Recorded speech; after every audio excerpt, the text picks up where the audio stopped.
Hi, magandang gabi sa inyo mga kasawi. Kamusta na po kayong lahat? Naway nasa mabuti kayong kalagayan. At mag-iingat kayo palagi mga kasawi, lalo na sobrang nakarang bagyo ay napakalakas at talagang alam ko na lahat tayo ay binaha at nasalanta ng bagyo mga kasawi. At mag-iingat kayo palagi. At alam ko naman na hindi tayo pinabayaan ni God na naandyan pa rin siya para sa atin mga kasawi, kasi nga hindi tayo niya hinayaan na magkaroon tayo ng disgrasya. Yan mga kasawi. At syempre, eto, isang babae na naman yung ating commentor mga kasawi na hindi ako papayag. Ayan, na nabibitin ako kailangan sabay kaming magpalabas at kainin muna para patas, hindi mabibitin, ha. Yes, ayan.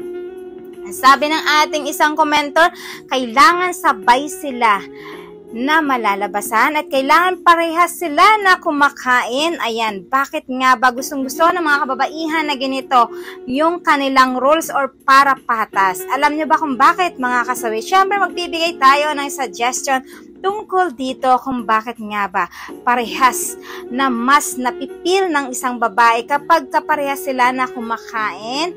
Ayan, alam nyo ba kung bakit? Dahil andun yung nagkakaroon ng pakikipaglaban. Ayan, alam nyo ba kung bakit mga kasawi? Kasi kapag kaparehas kayo na kumakain, alam nyo ba, andun yung mas napipil ninyo yung L. Andun yung nag-uumpisa pa lang kayo, sobrang init na nang nararamdaman nyo mga kasawi, dahil nga, syempre parehas kayo na nagkakainan at ang tendency nito mga kasawi, bakit nga ba napakasarap kapag once nasabay kayo na nalalabasan? Alam nyo ba kung bakit mga kasawi?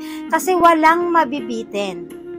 Ang kagandahan pa nito, kapag once na kayo ay sabay, alam nyo ba, parehas nyo na na-hits ang 100% na rurok na sarap at kaligayahan kapag kaganito. So, ang ending, walang magrereklamo na nabitin si Mrs. or nabitin si Mr. Kasi parehas kayo na nasatisfied at naparamdam ninyo sa isa't isa kung paano kayo nakikipaglaban pagdating sa kama mga kasawi. Alam nyo ba ang pinakamasarap sa buhay natin mga kasawi? Yung nagkakaroon kayo ng communication pagdating sa kama. Mas nai-enjoy kasi natin yon kapag once na tayo ay parehas na nakikipaglaban.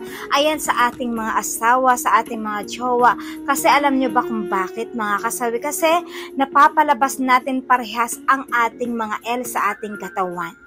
Alam nyo ba kung bakit? Minsan nga kung mapapansin nyo, kahit gaano katahimik ang isang lalaki at isang babae, pero ganito naman sila kaingay pagdating sa kama, ganito naman sila kasobrang communication pagdating sa kama. Yun talagang hindi sila pumapayag na ang isang lalaki o isang babae lang ang lumalaban pagdating dito. So parehas sila na talagang aktibo pagdating dito mga kasawi, at talagang parehas kayo na mag-i-enjoy at hindi kayo mabuboring kasi isa lang yun nagdadrive. So, ibig sabihin, mas maganda na parehas kayo nagdadrive mga kasawi pagdating sa kama.